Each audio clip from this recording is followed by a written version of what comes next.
De man die de Vlissingse schoenmaker Johan Quist vermoordde mag van het OM niet zomaar op vrije voeten komen. Behalve de schoenmaker vermoordde hij ook 2 vrouwen in Alblasserdam.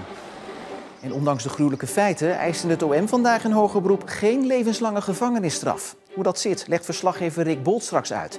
En verder in deze uitzending. Het ziet er goed uit voor de mossel dit jaar.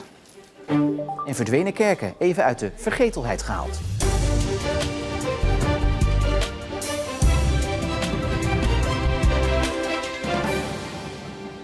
Goedenavond. Het Openbaar Ministerie heeft in hoger beroep met 30 jaar cel en tbs met dwangverpleging geëist tegen de man die 2 jaar geleden in mei Johan Quist doodschoot in Vlissingen.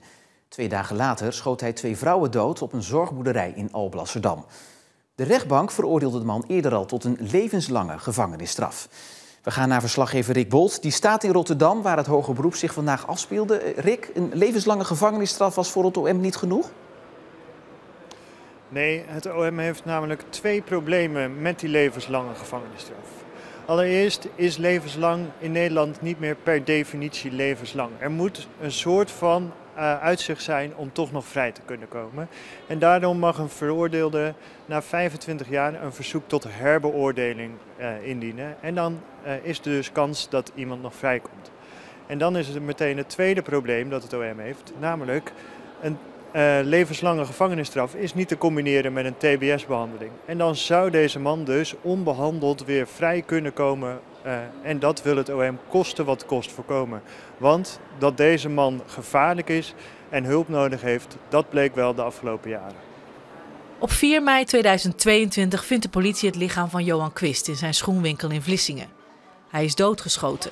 Al snel is er een verdachte in beeld. Maar de politie vindt hem pas als hij 2 dagen later in koele bloeden om zich heen heeft geschoten op een zorgboerderij in Alblasserdam. De 5 moordaanslagen die door u zijn gepleegd lijken op pogingen tot liquidaties of afrekeningen of echte liquidaties. Het geweld en de koelbloedigheid die zich manifesteerden zijn angstaanjagend. Op de eerste dag van het hoger beroep waarschuwen deskundigen van het Pieter Baan Centrum voor de verdachte en ze noemen hem gevaarlijk.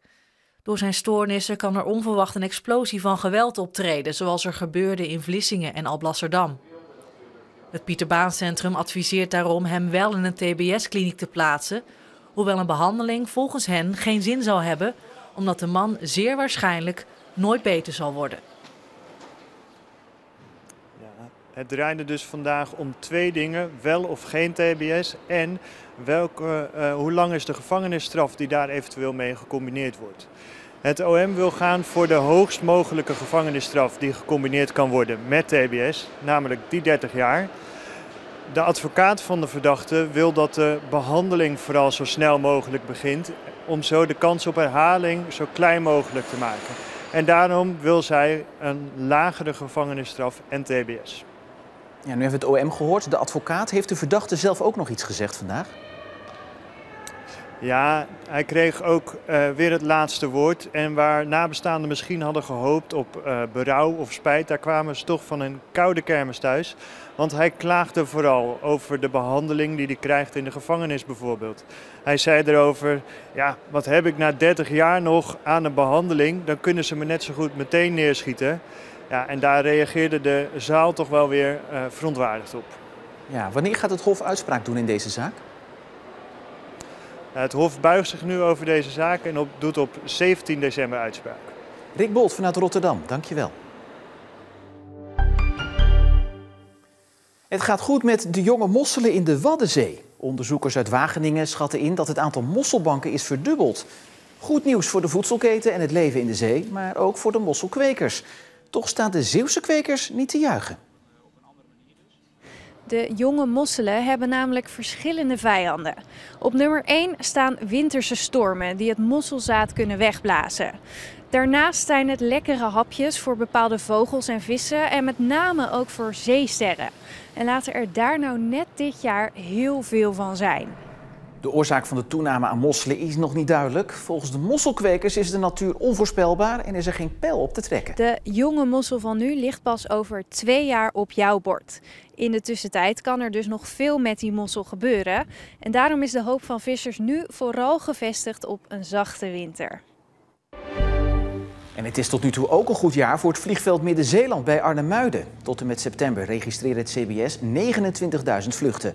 Dat zijn er 2000 meer in vergelijking met dezelfde periode vorig jaar. De stijging is vooral toe te schrijven aan vluchten die zowel vertrekken als landen op het vliegveld. Dat kunnen inspectie, maar ook lesvluchten zijn geweest. Het vliegveld verwacht dat het totaal aantal vluchten dit jaar rond de 33.000 uitkomt.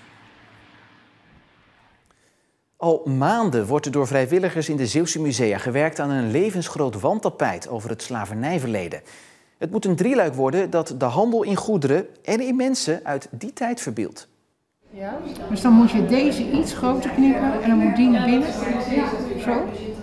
Op die. We zijn op dit moment in atelier 203, waar we iedere dinsdag met vrijwilligers werken aan een gedeelte van het wandkleed. Het is een landelijk project en het heet Draden van ons Nederlandse slavernijverleden. Iedere provincie heeft eigenlijk een eigen kunstenaar die het ontwerp maakt. En dus ook een eigen handwerkcoördinator en een eigen groep vrijwilligers. Die eigenlijk allemaal een uniek ontwerp of een uniek wandkleed maken. Het driedelige wandtapijt laat zien hoe goederen uit Europa werden geruild voor mensen uit Afrika, die tot slaaf werden gemaakt en werden verkocht in Zuid-Amerika. Vervolgens gingen handelsgoederen uit die regionen weer terug naar Europa. Je ziet hier 4 tekeningen die gemaakt zijn door Lisbeth Labeur en die het ontwerp vormen van het wandtapijt. Het begint eigenlijk hier. Dit wordt het rechterluik van het wandtapijt. Dan hebben we 2 tekeningen. Dat zijn nu 2 tekeningen, maar het is 1 beeld.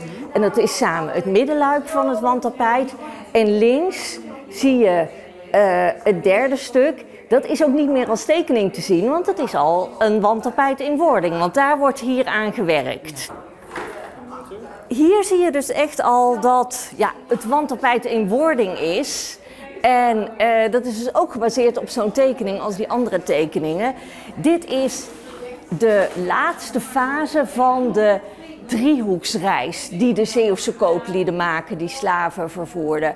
En hier komen eigenlijk alle goederen aan in Nederland en hier wordt de rijkdom tentoongespreid. We zien een grote kroon, we zien krullen en dat wordt dus allemaal in stof uitgewerkt en uitgedrukt. Er moeten allemaal patroondelen van gemaakt worden en dan weer in kleine stukjes. En dan zie je dat dat soms ook nog versierd wordt met borduursels en zo.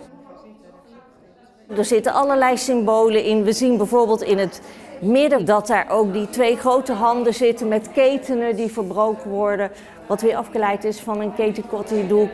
En hier zie je de plantages. Je ziet daar rechtsboven een dominee en een koopman.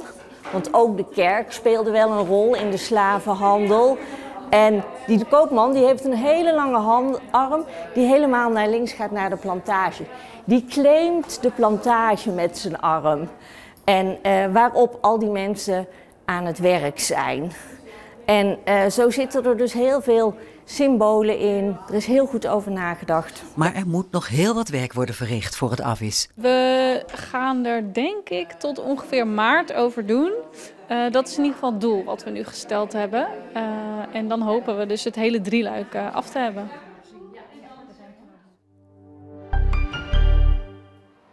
Leerlingen van de Parelburgt in Oost-Soeburg kunnen begin februari voor het eerst naar school in het nieuwe gebouw. Het oude schoolgebouw was flink verouderd en toen daar in augustus brand uitbrak, moesten de leerlingen verhuizen naar een tijdelijke locatie in Vlissingen. Het nieuwe gebouw had eigenlijk in mei vorig jaar al klaar moeten zijn, maar de verhuizing werd keer op keer uitgesteld vanwege zorgen over de veiligheid van het gebouw. Een in de modder teruggevonden beeldje, een 15e-eeuws wierooktangetje uit Aardenburg en een plattegrond van een afgebrande kerk. Allemaal te zien op een tentoonstelling over geredde overblijfselen uit kerken die om uiteenlopende redenen zijn verdwenen. Ze zijn verdronken land, overstromingen. Ze zijn afgebrand, heel vaak blikseminslag of anders door vuurpotten van loodgieters. En ze zijn afgebroken omdat er geen mensen meer waren om naar die kerken te gaan. Of het zodanig beschadigd was dat een kerk gewoon niet meer te redden was. Maar de spullen van sommige kerken hebben het dus wel overleefd. Hier ligt een collectebakje uit de kerk van Sint-Laurens. En het is zoals je ziet een houten bak en niet zo'n zakje zoals we tegenwoordig hebben. Er heeft waarschijnlijk wel een klep op gezeten dat je niet het geld er weer uit kon halen. En het is Ja, hoe oud? Ik weet het niet goed. Het zou 17e, 18e eeuw, zoiets. Ja, het is gewoon zo'n leuk overblijfsel wat je helemaal nergens meer ziet. Ja, behalve nu dus, want normaal liggen ze in een depot verstopt. De ZB in Middelburg wil op deze manier die verborgen spullen aan een groter publiek kunnen laten zien. De tentoonstelling hierover duurt nog tot en met eind januari. Het weer hield niet over vandaag met bewolking, donkere luchten en waar dan zo nu en dan ook een buitje uitviel. Het kwik kwam niet boven de 10 graden uit. Morgen wordt een herfstachtige dag. De hele herfstbingokaart komt dan voorbij. Guur weer met een krachtige wind. Verspreid over de dag regen en later ook kans op zware windstoten.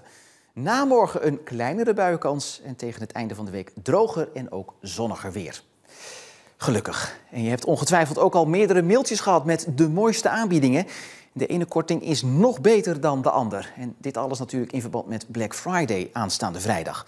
Maar doen kringloopwinkels ook mee aan deze koopjesdag? En zijn ze dan nog goedkoper dan normaal? Het is hier elke dag dat we open zijn, Black Friday. Staan we bij een bank die normaal hier zo voor Black Friday afgeprijsd is naar €850, normaal zelfs €1200. Wat kost die hier? €72,50. Kijk, dat zijn nog eens de buitenkansjes. En je hoeft ook niet tot vrijdag te wachten om je slag te slaan. De hele video met meer prijsvergelijkingen is te zien op ons Instagram en TikTok kanaal. Maar het verhaal hierover is ook te lezen op onze site en in de app. Tot zover deze Zelo Du. Nog een hele mooie avond.